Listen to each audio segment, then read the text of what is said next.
Hello everyone and welcome back to wings एक उड़ान।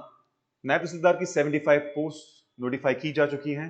16 जून से फॉर्म फिलिंग शुरू हो चुकी होगी और कहीं ना कहीं आने वाले 4-5 महीने के अंदर अंदर हम एक्सपेक्ट कर सकते हैं कि इसका एग्जाम भी हो। ऑब्वियसली बात है, ये पोस्ट 8 साल बाद आ रही है। बहुत ही हाईली एंटिसिपेटेड पोस्ट है, one of the best post notified by JKSSB है।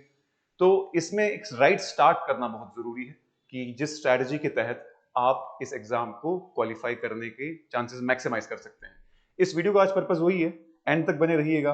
मैं एंड पे आपको इसका सिलेबस डिवीजन करना सिखाऊंगा जिससे आपकी प्रिपरेशन स्ट्रैटेजी में कहीं ना कहीं आपको जरूर हेल्प होगी।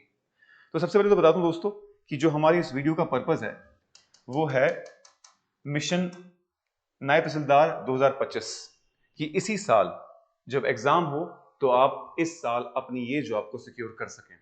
और इसके लिए स्ट्रैटेजी क्या रहेगी, कॉमनली आस्क्ड क्वेश्चंस जो इस एग्जाम के लिए हैं कि कैसे प्रिपेयर करें, कितने आवर्स हम स्टडी करें, I will address them all. तो शुरुआत करते हैं आज इस वीडियो की। सबसे पहले हाउ टू स्टार्ट, ये सवाल बहुत इंपॉर्टेंट है। किसी भी बड़े काम करने के लिए उसके लिए स्ट्रैटेजी बनाना जरूरी है कि कितना टाइम मुझे लगाना है, कितना टाइम इन्वेस्ट करना है, कहां मुझे अपना फोकस रखना है, कितनी मुझे प्रैक्टिस करनी है। जब आप स्टार्ट करते हैं तो एकदम से समुद्र पे कूदना नहीं है, पहले पूरा इंश्योर करना है कि आपके पास सारे वो टूल्स हैं जिसके थ्रू ये समुद्र को आप आराम से पार कर पाए। तो सबसे पहले तो यही सवाल होता है कि हाउ टू स्टार्ट, इसको हम एड्रेस करेंगे। टाइम टेबल क्या रहना चाहिए, अक्सर ये सवाल बड़ा कॉमन होता है हमारे ऑफलाइन बैचेस में भी, और ऑनलाइन भी बच्चे कमेंट करते रहते हैं, सवाल करते रहते हैं, फोन करते रहते हैं। How many hours per day are enough, इस एग्जाम को क्रैक करने के लिए कितने आवर्स पर डे हमें देने चाहिए, और पर डे कितने सब्जेक्ट्स हम पढ़ें, हाउ मेनी सब्जेक्ट्स पर डे।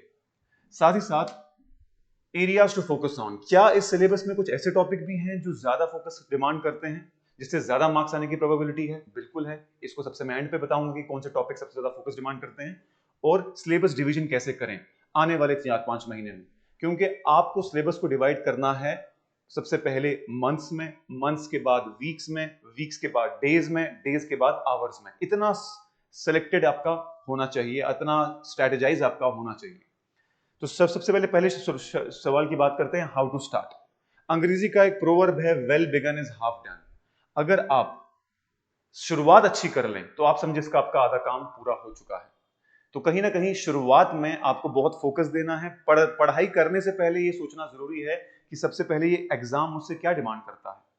तो उसको एग्जाम डिमांड क्या है उसको जानने का सबसे बेस्ट तरीका है कि सबसे पहले आप सिलेबस को अंडरस्टैंड करें, क्रैम अप कर लें सिलेबस को। ऐसे तो जेकेएसएसबी जब भी कोई पोस्ट नोटिफाई करता है तो सबसे पहले वो सिर्फ नोटिफिकेशन आती है, सिलेबस बाद में आता है, लेकिन इस वाले एग्जाम में सिलेबस साथ में ही आया है। तो जो लोग भी नए हैं, बिल्कुल फ्रेशर्स हैं, फ्रेश ग्रेजुएट्स हैं, उनको ये देखना चाहिए कि सबसे पहले कि ये जो सिलेबस है वो है क्या एग्जैक्टली। उस सिलेबस को क्रैम अप करने की जरूरत है, रट्टा मारने की जरूरत है कि सिलेबस में क्या है, कहां पर है, कितना है, किस पार्ट का कितना मार्क्स है। वो सबसे एंड पे मैं पूरा डिवीजन बताऊंगा आपको कि किस तरीके से आपको उस पर फोकस करना है। तो सबसे पहले क्या काम करना है आपको, understand the syllabus and cram up the syllabus. पूरे सिलेबस को क्रैम अप कर दीजिए। आपको रटा हुआ होना चाहिए एक एक चीज कि जीएस में क्या क्या है, GK with special reference to JK में क्या क्या है, इंग्लिश में क्या क्या टॉपिक्स हैं, नॉलेज ऑफ आईटी में क्या क्या टॉपिक्स हैं, मेंटल एबिलिटी इन रीजनिंग में क्या टॉपिक्स हैं, और फिर उसकी सब डिविजन्स। फॉर एग्जांपल अगर current affairs of national international importance लिखा हुआ है तो उसमें मुझे किस किस्म के करंट अफेयर करने हैं, उसका सोर्स क्या रहना चाहिए, मैं कहां से पढ़ूंगा, वो सब चीजें।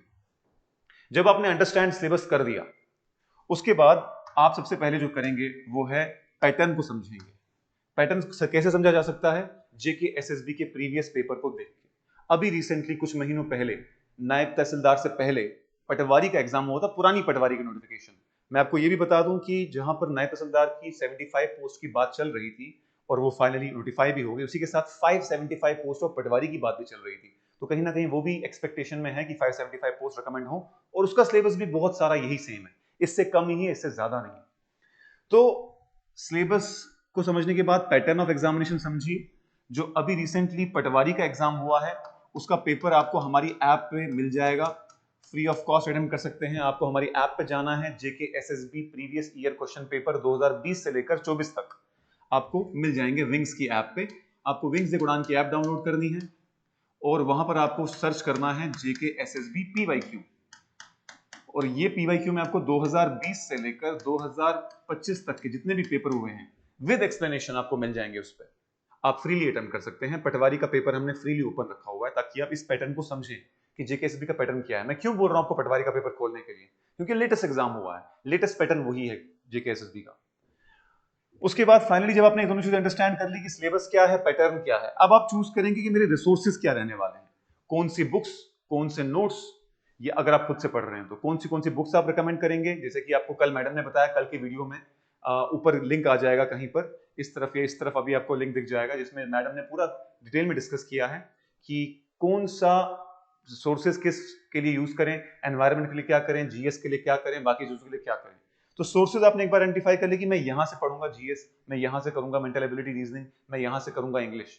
तो उन सोर्सेज को आपने आइडेंटिफाई कर लिया, उन रिसोर्सेज को अपने जमा कर लीजिए। या ऐसा भी हो सकता है कि अगर आप खुद नहीं पढ़ रहे तो किसी कोर्स के थ्रू आप पढ़ सकते हैं। और अगर मैं कोर्स की बात करूं तो हमने ऑलरेडी एक कोर्स लॉन्च कर रहे हैं 16 जून को, जो लेटेस्ट पैटर्न के हिसाब से चलेगा। और इस कोर्स में आपको बिल्कुल लाइव क्लासेस मिलेंगी, लाइव क्लासेस हर रोज सुबह 8:30 बजे क्लास लाइव होगी। दिन में 3 से 4 सब्जेक्ट हम पढ़ाएंगे, वीकली टेस्ट होंगे, इंटीग्रेटेड टेस्ट सीरीज होगी। अब पीडीएफ्स आपको मिलेंगे डाउनलोड करने के लिए, प्रिंट निकालने के लिए, और साथ ही साथ करंट अफेयर भी इसमें इंक्लूडेड है। और वीकली इंटरेक्शन भी होगी हर फैकल्टी मेंबर के साथ, जिस फैकल्टी मेंबर के साथ भी आप बात करना चाहते हैं, डायरेक्ट एक्सेस होगा आपका। तो चाहे आप रिसोर्सेज अपने रखें, चाहे आप, और इस कोर्स का लिंक डिस्क्रिप्शन बॉक्स में मैं डाल दूंगा, आप वहां से इसके बारे में पता कर सकते हैं। 16 जून को पहली क्लास सुबह शुरू हो जाएगी। तो रिसोर्सेज चूज कर लिए, चाहे आप खुद से पढ़ रहे हैं, चाहे आप किसी वीडियो कोर्स से कर रहे हैं, या किसी भी और इंस्टीट्यूट से आप पढ़ रहे हैं, कहीं से भी पढ़ लीजिए। तो एक बार आपने फिक्स कर दिया रिसोर्सेज कि मैं यहां से पढ़ने वाला हूं, अब उसको आपको डॉट फॉलो करना है। That should become your through out the day. आप उसी को देखेंगे, वही आपका सोना, वही आपका जागना, वही आपका खाना, सब कुछ उसी के साथ होगा। अब जब आपने रिसोर्सेज फाइनलाइज कर रही है, नेक्स्ट टाइम आता है कि टाइम टेबल क्या है। टाइम टेबल में सबसे ज्यादा इंपॉर्टेंट सबसे पहले है कि आप अपने हिसाब से आइडेंटिफाई करें कि आपके मोस्ट प्रोडक्टिव आवर्स कौन से होते हैं। हो सकता है कि आप वर्किंग हो सकता है कि आप अभी कॉलेज से ग्रेजुएट हुए हो।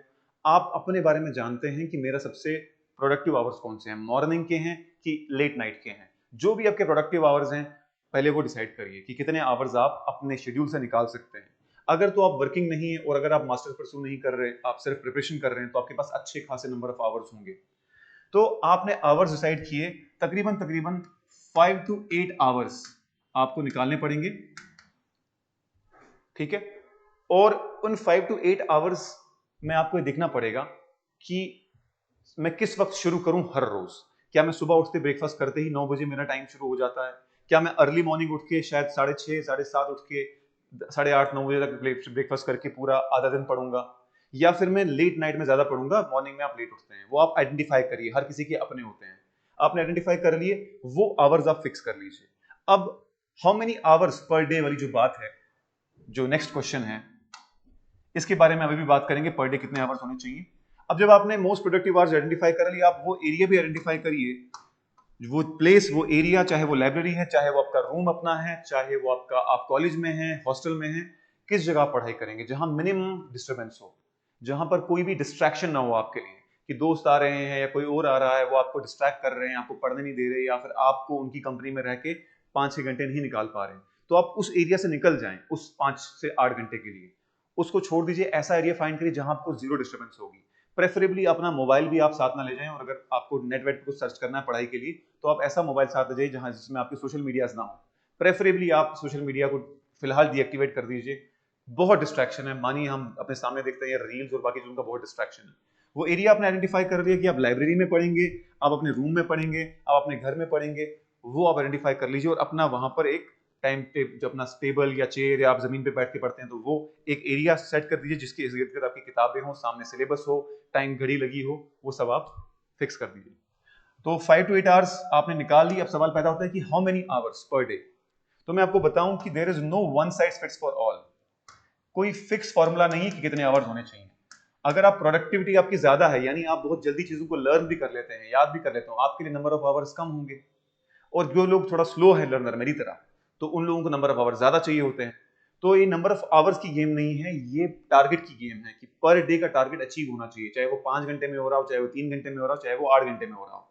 अब वो टारगेट क्या है पर डे का, उसमें एंड पे वीडियो पे बताऊंगा आपको कि टारगेट कैसे बनाने हैं, ठीक है। तो उसके बाद आगे आपका how many subjects per day. How many subjects per day. Generally speaking एक सब्जेक्ट अक्सर बोरिंग होता है, लेकिन कई लोग प्रेफर करते हैं कि वो एक सब्जेक्ट को खत्म करें, उसके बाद ही नया सब्जेक्ट शुरू करें। पर्सनली स्पीकिंग ज्यादातर लोगों के लिए तो ये है कि आप 2 सब्जेक्ट या 2 से ज्यादा 3 सब्जेक्ट आप साथ में रखिए, कि पर डे आपने आधा टाइम एक सब्जेक्ट को दे दिया, आधा टाइम दूसरे सब्जेक्ट को दे दिया। प्रेफरेबली आप 100% में से 40% टाइम एक सब्जेक्ट को दीजिए, 40% टाइम आप दूसरे सब्जेक्ट को दीजिए, 10% टाइम में आप क्या करिए, प्रैक्टिस करिए, प्रैक्टिस एमसीक्यूज, वो बहुत जरूरी है, उसके बारे में फिर मैं एंड पे बताऊंगा आपको। तो how many subjects per day का आंसर यही है, 1 से 2 या फिर फॉर दैट मैटर 3 भी कर सकते हो। आपको एक्सपेरिमेंट करना पड़ेगा, कुछ दिन आप एक सब्जेक्ट पढ़ के देखो, अगर बोर हो रहे हो तो कुछ दिन आप 2 सब्जेक्ट पढ़ के देखो, तो हो सकता है बोरियत कम हो जाए। तो इस सेंस में आपको थोड़ा एक्सपेरिमेंट करना पड़ेगा, ठीक है। तो ये आपने एक्सपेरिमेंट कर दिया कि मेरे लिए क्या प्रोडक्टिव है, 2 सब्जेक्ट हैं, 1 सब्जेक्ट है कि 3 सब्जेक्ट है, ये आपका आंसर निकलेगा वहीं से। मेरे हिसाब से अगर आप, मैं रिकमेंडेशन मुझसे पूछते हो तो आप 2 सब्जेक्ट कम से कम दिन में रखो, एक जीएस को रखो, एक मैथ्स रीजनिंग या फिर कंप्यूटर या फिर इंग्लिश को रखो। मैं एंड पे फिर से वो चीज डिटेल में डिस्कस करूंगा। फिर आगे एरियाज टू फोकस ऑन, क्या कोई हाई आरओआई, आरओआई क्या होता है, return on investment, return on investment, क्या कोई ऐसे टॉपिक्स हैं जिसमें आपको रिटर्न ऑन इन्वेस्टमेंट ज्यादा मिलेगा, यानी आपका इन्वेस्टमेंट क्या है यहाँ पर, टाइम, आप टाइम इन्वेस्ट कर रहे हो इस चीज को लर्न करने के लिए। तो अगर आप किसी पर्टिकुलर टॉपिक में, ऐसे कोई टॉपिक्स हैं कि जिसमें आवर्स कंपैरेटिवली कम लगते हैं लेकिन रिटर्न ज्यादा मिलता है, बिल्कुल है। ये सब्जेक्ट कौन कौन से हैं, ये सब्जेक्ट हैं इंग्लिश और कंप्यूटर। इंग्लिश आपकी 24 मार्क्स की है, कंप्यूटर आपकी 18 मार्क्स का है, तो कितना हो गया, 42 मार्क्स आपको यहां से मिल रहे हैं। ये दोनों ही टॉपिक में एफर्ट कम लगता है और रिटर्न ज्यादा मिलते हैं। इंग्लिश 24 मार्क्स की है, one of the heaviest component है ये आपका।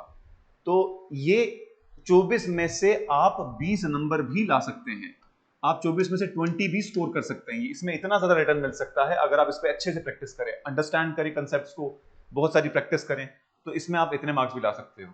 सिमिलरली कंप्यूटर में 18 में से आप 15 मार्क्स स्कोर कर सकते हो अगर आपने अच्छे से पढ़ा है।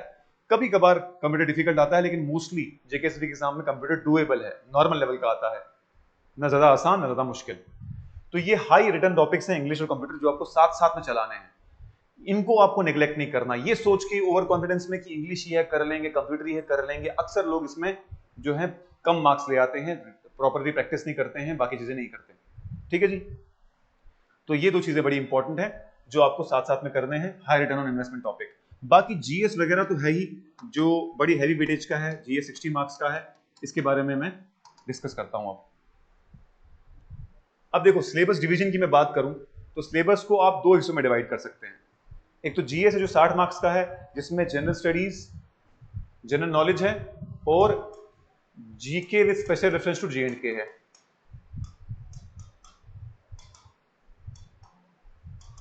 अब ये तो आपको चलाना ही चलाना है, हर दिन आपको जीके तो पढ़ना ही पड़ेगा, क्योंकि 60 मार्क्स का है, आधा पेपर जीके में से आने वाला है, जिसमें आपका 36 नंबर आपके कहां से आ रहे हैं, जनरल स्टडीज से, जनरल नॉलेज से, और 24 नंबर आपके आ रहे हैं जेएंडके जीके से। तो ये दोनों चलते रहेंगे साथ में, कभी रुकेंगे नहीं।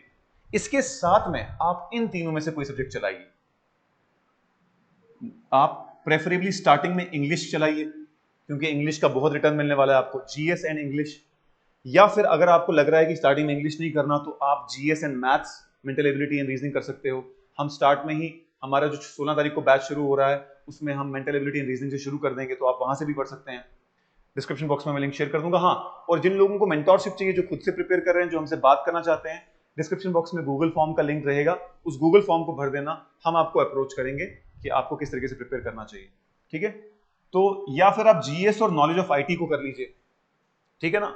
तो इस किस्म से आपको मैनेज करना है कि कैसे कैसे आपको हर दिन 2 सब्जेक्ट या 2 से ज्यादा सब्जेक्ट चलाने हैं। अब मैं सिलेबस डिवीजन में थोड़ा और डिटेल में जाता हूं, ठीक है।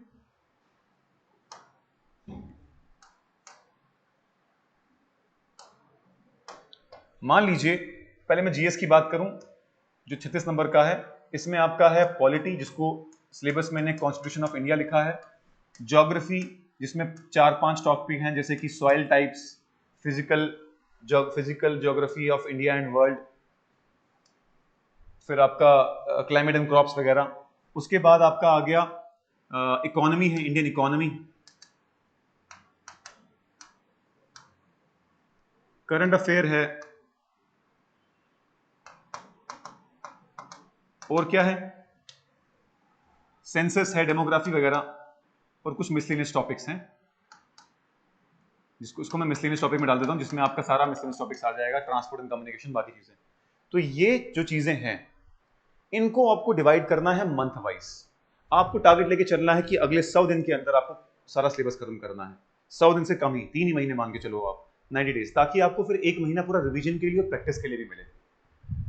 तो फॉर एग्जाम्पल आप डिसाइड करते हैं कि मैं स्टार्टिंग में पॉलिटी शुरू करूंगा या करूंगी, तो कैसे करेंगे आप? लेट्स से आप बोलते हो पॉलिटी को मैं, आज की तारीख है, आज है 13 जून, तो आप 14 जून से लेट्स से शुरू करते हैं, या 15 जून से शुरू करते हैं, या लेट्स से 16 जून से शुरू करते हैं।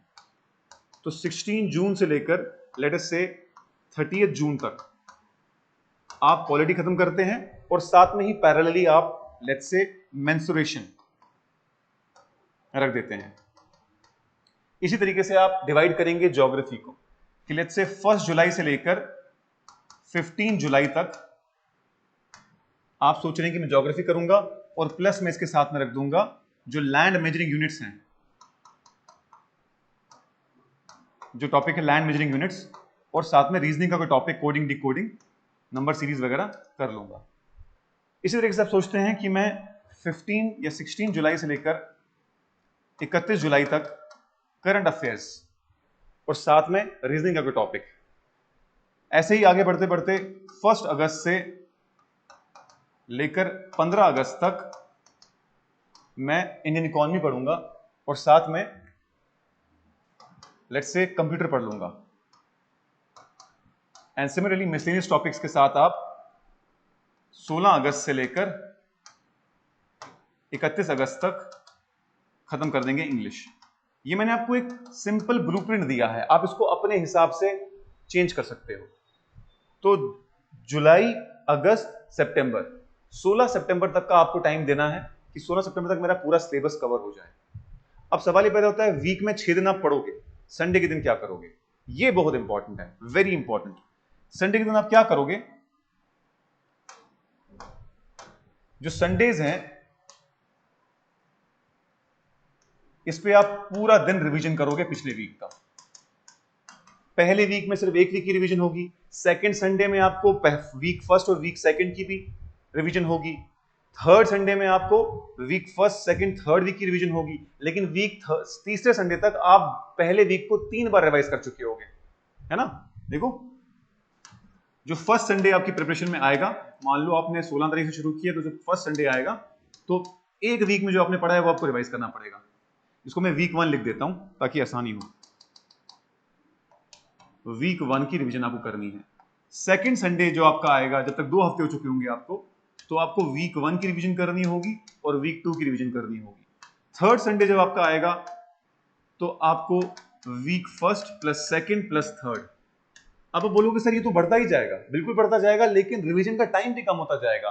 अभी थर्ड संडे तक आप वीक 1 को 3 बार रिवाइज कर चुके हो। अगर पहले वीक में पूरे वीक की रिवीजन के लिए 3 घंटे लगे थे या 4 घंटे लगे थे या 5 घंटे लगे थे, तो सेकंड वीक में वो 2.5 घंटे लगेंगे या 3 ही घंटे लगेंगे, और थर्ड वीक में आपको वो घंटे घट के 2 ही घंटे लगेंगे, चौथे वीक में 1 ही घंटा लगेगा। तो पुराने वीक वाला इतना रिवीजन होता जाएगा कि आपको पता ही नहीं चलेगा कि वो आप 1 हफ्ते, 2 हफ्ते, 3 हफ्ते का घंटों में रिवाइज कर लोगे। ये बहुत इंपॉर्टेंट है।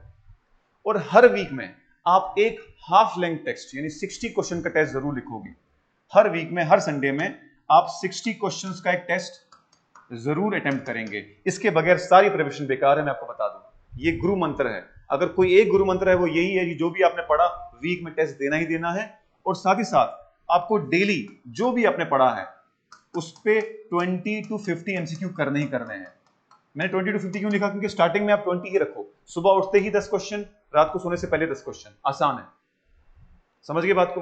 तो this is something which you have to do every day. और एग्जाम से पहले पहले आपको टारगेट रखना है कि आप 10,000 प्लस एमसीक्यू कर चुके हो सारे सिलेबस के ऊपर। अब आप बोलोगे सर एमसीक्यू कहां से करें? बहुत सी किताबें, बहुत सी चीजें अवेलेबल है, गूगल पे भी, बाकी जगहों पर भी, मार्केट में भी। हमने भी एक 12,000 प्लस एमसीक्यू का सवाल घर बनाया हुआ है, जो सब टॉपिक वाइज हमारी ऐप पर है, बहुत ही अफोर्डेबल प्राइस में है। आपको सिंपली हमारी ऐप पे जाके सर्च करना है 12,000 प्लस एमसीक्यू सवाल घर, और बहुत ही अमेजिंग प्रैक्टिस सेशन आपको एक जगह पर मिल जाएगा, हर टॉपिक पे, सब टॉपिक के ऊपर सब टॉपिक पे 3000 से ज्यादा जेएन के जीके पे एमसीक्यू हमने बनाए हैं, बहुत ही टाइम देके, बहुत ही डिटेल एक्सप्लेनेशन के साथ। ठीक है जी, तो ये सब चीजें आपका आ गया जो आपकी स्ट्रैटेजी रहने वाली है। एक बार मैं फिर सम अप कर लेता हूं पूरे वीडियो को कि सबसे पहले आपको अपने सिलेबस को अंडरस्टैंड करना है, रट्टा मारना है सिलेबस का, प्रिंट आउट लेके अपने इर्द गिर्द चिपका देना है। उसके बाद आपको पैटर्न को समझना है। पैटर्न को कैसे समझेंगे? सबसे पहले विंग्स ऐप पे जाइए, जेके एसएसबी के सारे पीवाईक्यू आपको वहां पर दिख जाएंगे। पटवारी का एग्जाम का जो 2025 में हुआ है उसको अटेम्प्ट करिए, आपको काफी अच्छी अंडरस्टैंडिंग आ जाएगी। फिर चूज द राइट रिसोर्सेज, ये बड़ा इंपॉर्टेंट है। रिसोर्सेज चूज करो, कहां से पढ़ने वाले हो, किस किताब से पढ़ने वाले हो, किसकी गाइडेंस पे पढ़ने वाले हो, या अगर किसी कोर्स से पढ़ने वाले हो। मैंने आपको हमारे कोर्स के बारे में बता दिया, जो डिस्क्रिप्शन बॉक्स में उसका लिंक है, जो 16 जून से शुरू हो रहा है, वहां से भी शुरू कर सकते हो। उसके बाद आ गया आपको अपने प्रोडक्टिव नंबर ऑफ आवर्स ढूंढने पड़ेंगे कि मेरे लिए सबसे ज्यादा प्रोडक्टिव और सबसे ज्यादा फोकस वाले आवर्स कौन से होते हैं, अर्ली मॉर्निंग के होते हैं, लेट नाइट के होते हैं। वो आपने आइडेंटिफाई कर लिए तो 5 to 8 आवर्स आप डेडिकेट करो। और उसके बाद ऐसी जगह पर आप ढूंढो जहां पर आपको कोई डिस्टर्ब ना करे, कहीं कोई डिस्ट्रैक्शन नहीं हो, कोई परेशानी ना हो। उस जगह पर अपना वर्क स्टेशन बना लो, स्टडी स्टेशन बना लो, उर्द गिर्द किताबें रखो, साइकोलॉजिकल इंपैक्ट पड़ता है उससे। उसके बाद कितने घंटे आपको पढ़ना चाहिए मैंने बता दिया। आपको सिलेबस डिवाइड करना है, जो मैंने सबसे एंड पे किया। Number of hours don't matter, matter क्या करता है कि आपने जो ये टारगेट रखे हैं 15-15 दिन के टारगेट, वो टारगेट पूरे होने चाहिए। कि मेरा 16 जून से 30 जून तक अगर पॉलिटी है तो पॉलिटी के सब टॉपिक्स को मैं डिवाइड करूं 2 वीक्स में और पर 14 दिनों में, और 14 दिन के बाद घंटों में, कि कितना घंटा मुझे लग रहा है इस टॉपिक को खत्म करने में, इस हिसाब से मुझे कितना घंटा पर डे देना पड़ेगा कि मैं 15 दिन के अंदर पूरी पॉलिटी खत्म कर लूं। बात समझ में आ रही है? ठीक है जी। उसके बाद आ गया how many subjects per day, भी मैंने बता दिया। जीएस तो आपको चलाना ही चलाना पड़ेगा, उसके साथ में इंग्लिश, या उसके साथ में मैथ्स, या उसके सामने रीजनिंग, या उसके साथ में कंप्यूटर। 2 चीजें आप चला लो, सही रहेगा। फिर आ गया हाई रिटन टॉपिक्स पे फोकस करना है, जिसमें आपके इंग्लिश और कंप्यूटर आता है। ये हाई रिटन टॉपिक्स हैं, इनको नेग्लेक्ट मत करना। उसके बाद आ गया आपका डिवीजन सिलेबस, मैंने आपको बता दिया। अगर आप चाहते हो कि मैं और डिटेल में सिलेबस बताऊं तो कमेंट सेक्शन में जरूर बता देना, ताकि मैं और डिटेल डिवीजन सिलेबस करके दूं आपको जून जुलाई अगस्त सितंबर की। ठीक है। और सबसे बड़ी बात मैं आपको बोलूं, जो लोग भी कंफ्यूज हैं कि उर्दू पढ़ना चाहिए कि नहीं पढ़ना चाहिए, तो मैं आपको सिंपल बात बताऊं। लोग बोल रहे हैं कि हटेगा, कुछ लोग बोल रहे हैं नहीं हटेगा, जो भी है, जब भी हटेगा तो सबके लिए हट जाएगा। आप पढ़ते रहो, उर्दू पढ़ना शुरू कर दो। जिन लोगों को ये करियर का मामला है वो ये रिस्क नहीं ले सकते कि 3-4 महीने लीडर ऑफ अपोजिशन और गवर्नमेंट और इनके पास जाएंगे और एंड पे वो ना हो। जैसे कि जेके पीएसआई एस्पिरेंट जो कि एज रिलैक्सेशन डिमांड कर रहे थे, उनके साथ हुआ। कितना एफर्ट डाला उन्होंने, कहां कहां नहीं गए वो, लेकिन उनको एज रिलैक्सेशन नहीं दी गवर्नमेंट ने। तो ऐसा ना हो कि 3-4 महीने वेस्ट करने के एंड पे आपको पता चले कि यार उर्दू तो रह रहा है। इसीलिए आप साथ में पढ़ते रहो, हट जाएगा तो कोई बात नहीं, कुछ पढ़ने से कभी किसी का नुकसान तो हुआ नहीं। ठीक है जी।